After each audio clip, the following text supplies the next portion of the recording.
Assalamualaikum warahmatullahi wabarakatuh. Shalom Om Swastiatu, Namo Buddhaya. Perkenalkan, nama saya Tera Retno Aprilia, NIM 8114180043, salah satu mahasiswi aktif di Fakultas Hukum Universitas Negeri Semarang. Pada video ini, saya akan memaparkan terkait materi mata kuliah ilmu negara tentang negara Indonesia. Nah, pada video ini, saya akan membahas terkait dengan sejarah bangsa Indonesia, bentuk pemerintahan Indonesia, serta sistem pemerintahan yang ada di Indonesia. Yang pertama adalah sejarah negara Indonesia. Sebelum abad ke-16, negara Indonesia adalah daerah kepulauan yang bernama Nusantara, di mana di daerah Nusantara ini banyak berdiri kerajaan-kerajaan Nusantara. Namun, memasuki pada abad ke-16, banyak bangsa Eropa atau bangsa Barat yang datang ke Indonesia untuk mencari rempah-rempah atau mereka melakukan eksploitasi sumber daya alam. Namun, lama-kelamaan, bangsa Eropa ini melakukan eksploitasi sumber daya manusia, sehingga terjadinya kolonialisme atau penjajahan. Kolonialisme atau penjajahan ini dilakukan oleh bangsa Barat dimulai dari Portugis pada tahun 1511, dilanjutkan oleh Spanyol, Inggris, dan Belanda yang paling lama yaitu 350 tahun, serta yang terakhir adalah oleh Jepang, di mana waktu itu pada tahun 1942 Jepang menculik Gubernur Jenderal Belanda, sehingga menyebabkan Belanda menyerahkan kekuasaannya atas bangsa Indonesia ini kepada Jepang.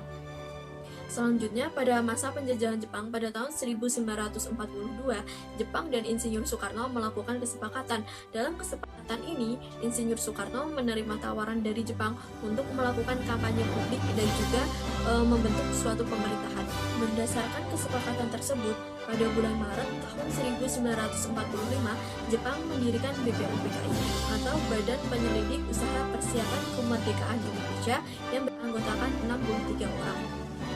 Setelah itu terjadi peristiwa pengeboman oleh Amerika Serikat pada tanggal 6 Agustus 1945 dan 9 Agustus 1945, di mana bom atom ini dijatuhkan di dua kota di negara Jepang, yaitu Hiroshima dan Nagasaki. Di sisi lain, pada tanggal 7 Agustus 1945, BPUPKI ini dibubarkan dan kemudian digantikan oleh PPKI atau Panitia Persiapan Kemerdekaan Indonesia yang diketuai oleh Insinyur Soekarno-Hatta. Setelah peristiwa pengeboman tersebut, Jepang menyerah kepada sekutu yang kemudian didengar oleh Sultan Syahrir pada tanggal 10 Agustus 1945 melalui radio.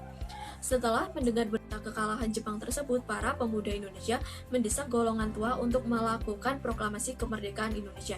Kemudian, pada tanggal 15 Agustus 1945, secara resmi, Jepang menyerah tanpa syarat kepada sekutu. Hal ini tentu saja membuat kekosongan kekuasaan terhadap bangsa Indonesia. Pada tanggal 16 Agustus 1945 dini hari, para pemuda ini membawa Insinyur Soekarno dan Muhammad Hatta ke Rengas Dengklok. Mereka melakukan hal tersebut bertujuan agar Insinyur Soekarno dan Muhammad Hatta tidak terpengaruh oleh bangsa Jepang. Di sisi lain, di Batavia, Wikana dan Mr. Ahmad Subarjo mereka sepakat untuk melakukan proklamasi kemerdekaan, sehingga pada malam hari mereka menjemput kembali Insinyur Soekarno dan Muhammad Hatta dan membawanya ke rumah Laksamana Maeda untuk berunding mengenai konsep proklamasi kemerdekaan. Puncaknya pada tanggal 17 Agustus 1945 pukul 10 waktu Indonesia Barat di Jalan Pegangsaan Timur nomor 56 atau di kediaman Insinyur Soekarno-Hatta, bangsa Indonesia melakukan proklamasi kemerdekaan di mana teks proklamasi dibacakan oleh Insinyur Soekarno dan ditandatangani oleh Insinyur Soekarno dan Muhammad Hatta atas nama bangsa Indonesia. Kemudian pada tanggal 18 Agustus 1945, secara resmi PPKI mengesahkan Undang-Undang Dasar 1945 membentuk NKRI atau Negara Kesatuan Republik Indonesia dan mengangkat Insinyur Soekarno sebagai presiden pertama di Indonesia dan Muhammad Hatta sebagai wakil presiden pertama di Indonesia. Undang-Undang Dasar 1945, Negara Kesatuan Republik Indonesia merupakan negara kesatuan yang berbentuk republik dengan sistem desentralisasi. Sistem desentralisasi adalah sistem di mana daerah-daerah diberikan kesempatan dan kekuasaan untuk mengatur dan mengurus rumah tangganya sendiri yang dinamakan dengan daerah otonom atau yang biasa kita kenal adalah kekuasaan otonomi daerah.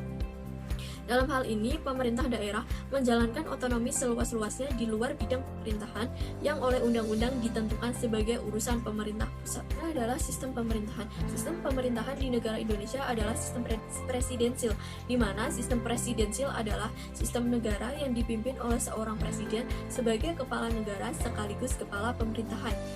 Presiden dan wakil presiden dipilih oleh rakyat melalui pemilihan umum dengan masa jabatan presiden adalah 5 tahun dalam satu periode.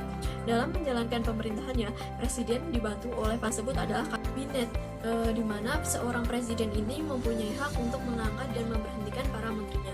Selain itu, di Indonesia menganut trias politika, yaitu adanya pemisahan lembaga kekuasaan. Di Indonesia sendiri ada 3 lembaga pemisahan kekuasaan, yaitu lembaga eksekutif, yudikatif, dan lembaga legislatif. Sekian pemaparan dari saya. Apabila ada kekurangan saya mohon maaf. Wassalamualaikum warahmatullahi wabarakatuh.